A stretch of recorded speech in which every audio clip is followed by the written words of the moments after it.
Capítulo 10. Reunidos. No outono de 1830, não muito longe de Kirtland, Lucy Morley, de 15 anos, terminou suas tarefas domésticas costumeiras e se sentou ao lado de sua patroa, Abigail Daniels. Enquanto Abigail trabalhava em seu tear manual, movendo a lançadeira para frente e para trás em meio a linhas entrelaçadas, Lucy enrolava o fio em estreitos carretéis. O tecido que teciam iria para a mãe de Lucy em troca dos serviços de Lucy na casa de Abigail. Com muitos filhos sob seu teto e sem filhas adolescentes, Abigail dependia de Lucy para ajudar a manter a família limpa e alimentada. Enquanto as duas trabalhavam lado a lado, ouviram alguém bater na porta. "Entre!" chamou Abigail. Erguendo o rosto dos carretéis, Lucy viu 3 homens entrarem na sala. Eram desconhecidos, mas estavam bem vestidos e pareciam amigáveis. Todos os 3 pareciam ser alguns anos mais jovens que Abigail, que estava com 30 e poucos anos. Lucy se levantou e trouxe mais cadeiras para a sala. Quando os homens se sentaram, ela pegou os chapéus deles e voltou para sua cadeira. Os homens se apresentaram dizendo ser Oliver Cowdery, Parley Pratt e Ziba Peterson, pregadores de Nova York que estavam de passagem pela cidade a caminho do oeste. Disseram que o Senhor havia restaurado seu evangelho verdadeiro a seu amigo, um profeta chamado Joseph Smith. Enquanto falavam, Lucy fazia silenciosamente seu trabalho. Os homens falaram de anjos e de um conjunto de placas de ouro que o profeta tinha traduzido por revelação. Testificaram que Deus os havia enviado em missão para pregar o evangelho pela última vez antes da segunda vinda de Jesus Cristo. Quando terminaram sua mensagem, o barulho rítmico da lançadeira de Abigail parou, e a mulher se virou em seu banco. "Não quero nenhuma de suas doutrinas malditas ensinadas em minha casa", disse ela, sacudindo com raiva a lançadeira no rosto deles. Os homens tentaram persuadi-la, testificando que sua mensagem era verdadeira. Abigail ordenou que saíssem, dizendo que não queria que eles poluíssem seus filhos com doutrina falsa. Os homens perguntaram se ao menos ela poderia lhes dar algo para comer. Estavam famintos porque não tinham comido nada o dia inteiro. "Não receberão nada para comer em minha casa", exclamou Abigail. "Não alimento impostores." De repente, Lucy ergueu a voz, horrorizada por Abigail falar de modo tão rude com os servos de Deus. "Meu pai mora a quase 2 quilômetros daqui", disse ela. "Ele nunca expulsa alguém faminto de sua porta. Vão até lá e serão alimentados e bem recebidos." Pegando os chapéus deles, Lucy seguiu os missionários até fora da casa e lhes mostrou como chegar à casa de seus pais. Os homens agradeceram a ela e seguiram pela estrada. "Deus a abençoe", disseram. Depois que os homens se foram, Lucy voltou para dentro da casa. Abigail estava trabalhando no tear novamente, movendo a lançadeira para frente e para trás. "Espero que esteja se sentindo melhor agora", disse ela para Lucy, claramente irritada. "Estou sim", respondeu Lucy. Como Lucy prometera, os 3 missionários encontraram uma farta refeição na casa da família Morley. Os pais dela, Isaac e Lucy, eram membros da congregação de Sidney Rigdon e acreditavam que os seguidores de Cristo deviam compartilhar seus bens e suas propriedades uns com os outros como uma grande família. Seguindo o exemplo dos santos do Novo Testamento que procuravam ter todas as coisas em comum, eles tinham aberto sua grande fazenda para outras famílias que desejavam morar juntas e praticar suas crenças à parte do mundo competitivo e muitas vezes egoísta que os cercava. Naquela noite, os missionários ensinaram a família Morley e seus amigos. As famílias aceitaram a mensagem dos missionários referente à preparação para a volta do Salvador e ao reino milenar, e por volta da meia-noite, 17 pessoas foram batizadas. Nos dias subsequentes, mais de 50 pessoas da região de Kirtland lotaram as reuniões dos missionários e pediram para se filiar à igreja. Muitos deles moravam na fazenda da família Morley, inclusive Pete, um escravo liberto cuja mãe tinha vindo da África Ocidental. Até Abigail Daniels, que havia rejeitado tão rapidamente os missionários, aceitou a mensagem deles após ela e o marido os terem ouvido pregar.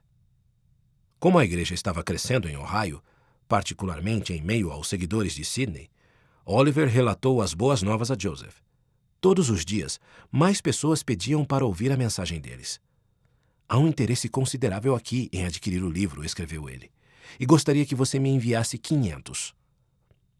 Por mais contente que estivesse com seu sucesso em Ohio, porém, Oliver sabia que o Senhor os havia chamado para pregar aos índios americanos que moravam além da fronteira ocidental dos Estados Unidos. Ele e os outros missionários partiram pouco tempo depois de Kirtland, levando consigo um recém-converso chamado Frederick Williams. Frederick era médico e tinha 43 anos, sendo o mais velho do grupo. Rumando para o oeste no final do outono de 1830, eles atravessaram planícies e colinas nevadas. Pararam brevemente para pregar aos índios Wyandot, na região central de Ohio, antes de comprarem passagem em um barco a vapor que se dirigia ao Missouri, o estado mais a oeste do país. Os missionários avançaram pelo rio até que o gelo bloqueou o caminho deles. Sem se deixarem deter, desembarcaram e caminharam centenas de quilômetros ao longo da margem do rio congelado. A essa altura, já havia nevado muito, dificultando a viagem pelas pradarias. Às vezes, os ventos que assolavam a região pareciam tão afiados a ponto de tirar a pele do rosto deles. Enquanto os missionários viajavam para o oeste, Sidney viajou para o leste com seu amigo Edward Partridge, um chapeleiro de 37 anos de sua congregação. Os dois rumavam para Manchester, a quase 500 quilômetros de Kirtland, para se encontrar com Joseph. Sidney já havia se filiado à igreja, mas Edward queria conhecer o profeta antes de decidir se devia fazer o mesmo. Quando lá chegaram, os amigos foram primeiro à fazenda dos pais de Joseph, onde ficaram sabendo que a família Smith tinha se mudado para mais perto de Fayette. Porém, antes de viajar mais de 40 quilômetros até a casa da família Smith, Edward quis dar uma olhada na propriedade, achando que o trabalho braçal da família Smith poderia revelar algo a respeito de seu caráter. Ele e Sidney viram casas, anexos e pomares bem cuidados, e as muretas de pedra que eles haviam construído. Cada uma dessas coisas era um testemunho da ordem e da industriosidade da família. Edward e Sidney voltaram para a estrada e caminharam o dia inteiro, chegando à casa da família Smith à noite. Quando lá chegaram, estava acontecendo uma reunião da igreja. Entraram rapidamente na casa e se uniram a uma pequena congregação que ouvia Joseph pregar. Quando o profeta terminou, ele disse que qualquer pessoa da sala poderia se levantar e falar conforme se sentisse inspirada. Edward ficou de pé e contou aos santos o que ele tinha visto e sentido em sua viagem. Depois ele disse: "Estou pronto para ser batizado, irmão Joseph. Você pode me batizar?" "Você viajou de muito longe", disse Joseph. "Acho melhor descansar e se alimentar um pouco e ser batizado amanhã de manhã." "Como você achar melhor", respondeu Edward. "Estou pronto a qualquer momento."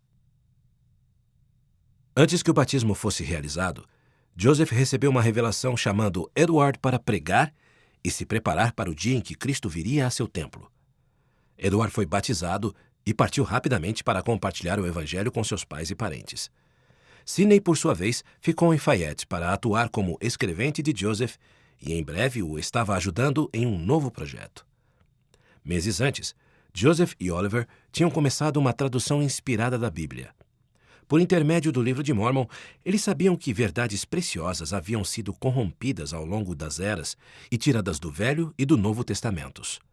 Usando uma Bíblia que Oliver havia comprado na livraria Grandin, eles haviam começado a estudar o livro de Gênesis, buscando inspiração sobre as passagens que pareciam incompletas ou pouco claras.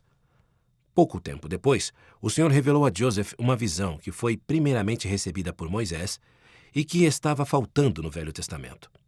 Na escritura recém-restaurada, Deus mostrou a Moisés mundos incontáveis, dizendo-lhe que havia criado tudo espiritualmente antes que fossem criados fisicamente, e ensinando-lhe que o propósito dessa gloriosa criação era ajudar os homens e as mulheres a receberem a vida eterna.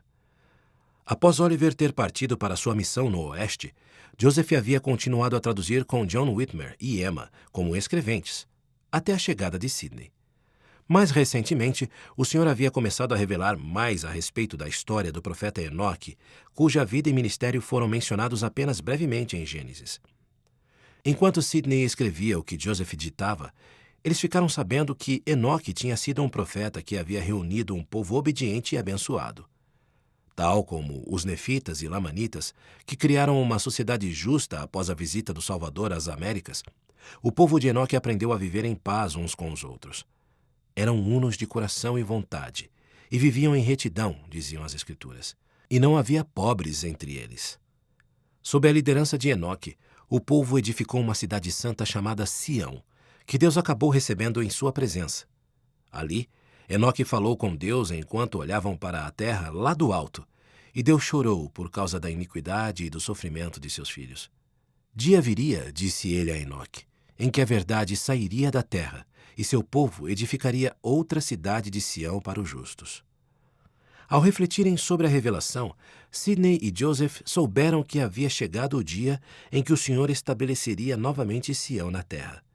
Tal como o povo de Enoque, os santos precisavam se preparar, tornando-se unos de coração e vontade, para que estivessem prontos para edificar uma cidade santa e seu templo, assim que o Senhor revelasse sua localização. No final de dezembro, o Senhor instruiu Joseph e Sidney a fazerem uma pausa no trabalho de tradução. Um mandamento dou à igreja, declarou ele, que se reúnam no Ohio. Eles deviam se reunir com os recém-conversos da região de Kirtland e esperar que os missionários voltassem do oeste. Eis que nisto há sabedoria, afirmou o Senhor, e que todo homem escolha por si mesmo até que eu venha. A conclamação para a mudança para Ohio parecia aproximar os santos do cumprimento de antigas profecias sobre a reunião do povo de Deus. A Bíblia e o livro de Mórmon prometem que o Senhor reuniria seu povo do convênio para protegê-los dos perigos dos últimos dias. Em uma revelação recebida pouco antes, o Senhor dissera a Joseph que essa reunião começaria em breve. Mas ainda assim, isso foi surpreendente para as pessoas. Na terceira conferência da igreja, realizada na casa da família Whitmer, pouco após o Ano Novo, muitos santos ficaram confusos, com a mente cheia de dúvidas a respeito do mandamento. Ohio era um lugar pouco povoado, que ficava a centenas de quilômetros de distância. A maioria dos membros pouco conhecia a respeito da região. Muitos deles tinham trabalhado arduamente para fazer melhoramentos em suas propriedades e formar fazendas prósperas em Nova York. Se mudassem como grupo para Ohio, teriam que vender suas propriedades rapidamente e provavelmente perderiam dinheiro. Alguns até ficariam financeiramente arruinados, principalmente se as terras de Ohio se mostrassem menos ricas e férteis do que as suas em Nova York. Esperando amenizar as preocupações sobre a reunião, Joseph se reuniu com os santos e recebeu uma revelação. E agora, vos ofereço e considero apropriado dar-vos maiores riquezas, sim, uma terra de promissão, declarou o Senhor. E dá-la-ei a vós, como terra de vossa herança, se a buscardes de todo o coração. Ao se reunirem, os santos poderiam prosperar como povo justo e ser protegidos em relação aos iníquos. O Senhor também prometeu 2 bênçãos adicionais aos que se reunissem em Ohio. Lá vos darei minha lei, disse ele, e lá sereis investidos de poder do alto. A revelação acalmou a mente da maioria dos santos presentes, embora algumas pessoas se recusassem a acreditar que ela era proveniente de Deus. A família de Joseph, a família Whitmer e a família Knight estavam entre os que acreditaram e decidiram seguir. Como líder do ramo de Colesville da igreja, Newell Knight voltou para casa e começou a vender tudo que pôde. Também passou grande parte de seu tempo visitando os membros da igreja. Seguindo o exemplo do povo de Enoque, ele e outros santos de Colesville trabalharam juntos e se sacrificaram para garantir que os pobres conseguissem fazer a viagem antes da primavera. Joseph, enquanto isso, sentiu uma necessidade urgente de ir para Kirtland e se reunir com os recém-conversos. Embora Emma estivesse grávida de gêmeos e se recuperando de uma longa enfermidade, ela subiu no trenó, determinada a ir com ele. A igreja enfrentava dificuldades em Ohio. Depois que os missionários partiram para o oeste, o número de conversos em Kirtland continuou a crescer, mas muitos dos santos ainda não tinham certeza de como seguir sua nova religião. A maioria procurava orientação no Novo Testamento, como tinham feito antes de se filiarem à igreja. Porém, sem orientação profética, parecia haver tantas maneiras de interpretar o Novo Testamento quanto havia santos em Kirtland. Elizabeth Ann Whitney era uma das que ansiava por vivenciar os dons espirituais da igreja cristã primitiva. Antes que os missionários chegassem a Kirtland, Anne e o marido, Newell, tinham orado muitas vezes para saber como poderiam receber o dom do Espírito Santo. Certa noite, enquanto oravam pedindo orientação divina, tiveram uma visão de uma nuvem pairando sobre sua casa. O Espírito os encheu, e a casa desapareceu em volta na nuvem. Ouviram uma voz do céu: "Preparem-se para receber a palavra do Senhor, porque ela está chegando." Anne não tinha sido criada em um lar religioso e nenhum de seus pais havia frequentado uma igreja. O pai dela não gostava de clérigos e a mãe estava sempre atarefada com os afazeres domésticos ou cuidando dos irmãos mais novos de Anne. Os dois tinham incentivado Anne a desfrutar a vida em vez de buscar a Deus.